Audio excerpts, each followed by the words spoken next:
वो बहुत ज्यादा प्यासी हो जाती है। दिन भर बस उनका ठुकने का ही मन किया करता है, पर उन्हें कोई भी ठोकने बजाने वाला या उनकी गुजिया चटकाने वाला नहीं मिल रहा होता है। इससे वो इतना परेशान हो जाती है कि वो हर किसी को देने लग जाती है। तो ये सब कुछ कैसे कैसे कहाँ कहाँ क्यों क्यों कितने कितनी बार किस किस के साथ किस किस पोजीशन में और हाँ किस किस फ्लेवर में होता है गुरु, ये सब आप आज की इस कहानी में देखने वाले हैं। मूवी का नाम होटल डिजायर है और इसे आप कैसे देख सकते हो ये मैं आपको थोड़ा सा आगे बताऊंगा। ये वीडियोस आप तक नहीं पहुंचाएगा। कहानी स्टार्ट होती है और हम एंटोनिया को देख पाते हैं जो बाथरूम में बहुत देर से नहा रही होती है और बाहर नहीं निकल रही थी। इसलिए उसका बेटा बाहर से आवाज देने लगता है कि मॉम प्लीज जल्दी बाहर आइए, हमारी बस छूटने वाली है। अंदर एंटोनिया अपने संतरे दबा रही होती है और अपनी टिक्की के मजे ले रही थी, पर जैसे ही उससे पता चलता है कि वो लेट होने वाले हैं तो वो अपना ये आत्मसंतुष्टि कार्यक्रम बंद कर देती है और जल्दी से बाहर निकल कर आती है। एंटोनिया किसी तरह से अपनी खटारा टार्जन की हेल्प से अपने बेटे को बस स्टॉप तक लेकर आती है और यहाँ पर इनकी बातों से हमें समझ में आता है कि एंटोनिया का बेटा अपने डैड से मिलने के लिए न्यूयॉर्क जा रहा है और वो 2 हफ्तों के बाद लौटेगा।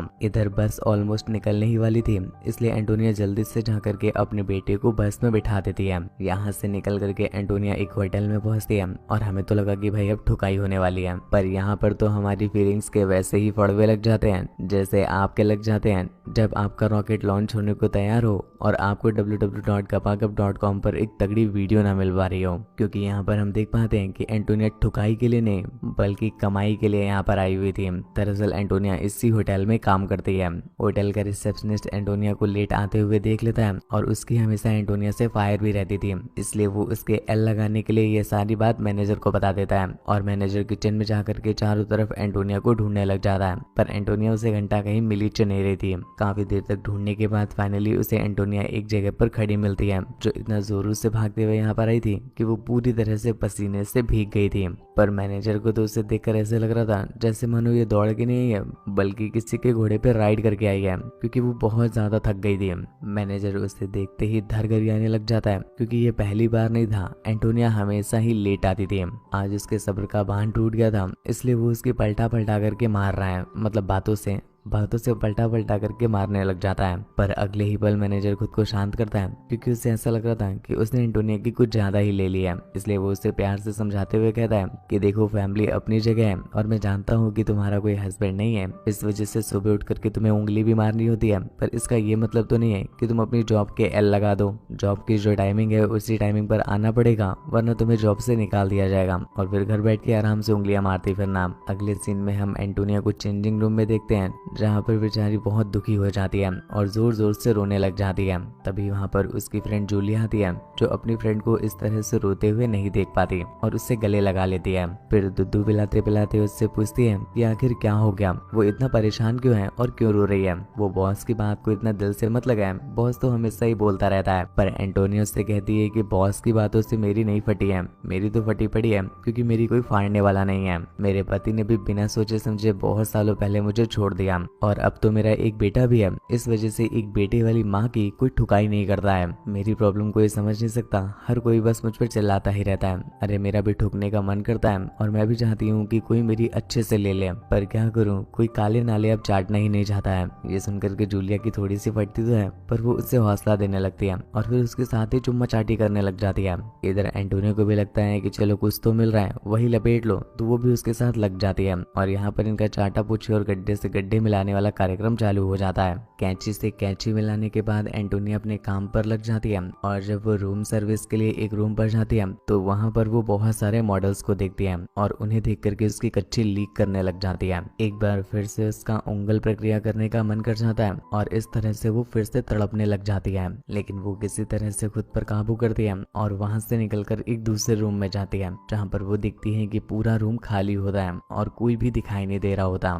इसलिए वो इधर उधर उस आदमी को ढूंढने लग जाती है, पर तभी उसकी नजर टेबल पर पड़े हुए कुछ स्केचेस पर पड़ती है जो बहुत अच्छे होते हैं। उन्हें देख करके एंटोनिया वहीं पर रुक जाती है और हम समझ पाते हैं कि इस कमरे में जो भी रुका हुआ है वो एक आर्टिस्ट है। तभी एंटोनिया खिड़की से बाहर देखने लगती है और इतने में ही उस बंदे का फोन रिंग करने लगता है, जिस वजह से वो बंदा वॉशरूम से बाहर निकल आता है। हम जान पाते हैं कि उस बंदे का नाम जूलियस होता है और वो वॉशरूम से बिना कपड़ों के ही बाहर आ गया था। ये देख करके जूलिया की फटके हाथ में आ जाती है और उसका तो एक पल के लिए चाटने पूछने का मन कर जाता है, पर वो नोटिस करती है कि वो बंदा उसे देख ही नहीं पाता। और यहाँ पर हमें समझ में आता है कि वो बंदा देख नहीं सकता है, पर यहाँ पर जूलिया जो देख रही होती है उससे वो खुद पर ही कंट्रोल नहीं कर पा रही थी और वहीं पर उसकी कच्ची में बाढ़ आ जाती है। जूलियस को आज कहीं बाहर जाना होता है, इसलिए वो कॉल में झूठ बोल रहा था कि वो बाहर निकल आया है और बहुत जल्दी ही पहुंचने वाला है। एंटोनिया जब ये सुनती है तो वो मनी मन हंसने लग जाती है, पर उसकी नजर बार बार उसके हथियार से हट ही नहीं रही थी और वो उसके हथियार को लेने के लिए तड़पने लग जाती है।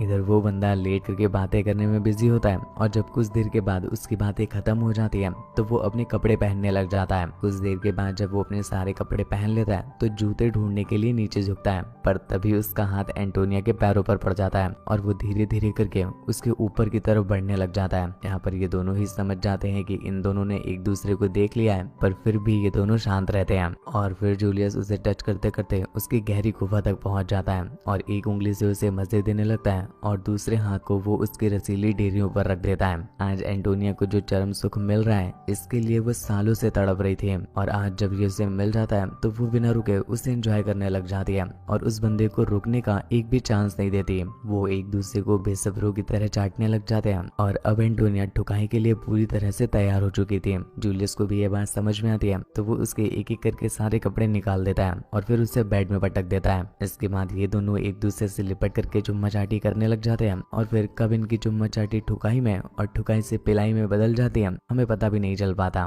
बेन स्टोक्स समझ ही नहीं आता है कि ये होटल है या मुन्नी बाई का कोठा। उधर लड़कियां रसिया रही होती हैं, इधर लड़का लड़की रसिया रहे होते हैं। मतलब होटल वालों को अपने स्टाफ से घंटा फर्क ही नहीं पड़ता है, कहीं भी ठुको या ठुकवाओ उन्हें कोई लेना देना नहीं इस बात से। आज एंटोनिया बहुत खुश होती है क्योंकि वो जिस